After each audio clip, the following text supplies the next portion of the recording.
আজি আমাৰ বাবে এক গৌৰৱৰ দিন হয়, এক ঐতিহাসিক দিন।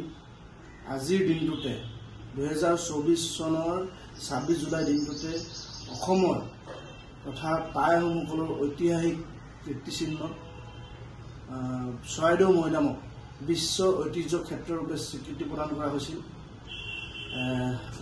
সেইবাবে আজি যি আমাৰ টাই আহোমসকলৰ ঐতিহাসিক দাবী আছিলে যে চৰাইদেউ মৈদামক ৱৰ্ল্ড হেৰিটেজ সাইট হিচাপে ঘোষণা কৰিব লাগে, আৰু এই ক্ষেত্ৰত অসমৰ মুখ্যমন্ত্ৰী ডক্টৰ হিমন্ত বিশ্ব শৰ্মা ডাঙৰীয়া আৰু ভাৰতৰ প্ৰধানমন্ত্ৰী নৰেন্দ্ৰ মোদী ডাঙৰীয়াক আমি এজন চৰাইদেউবাসী হিচাপে, এজন অসমীয়া হিচাপে আমি তেখেতক ধন্যবাদ জনাইছোঁ।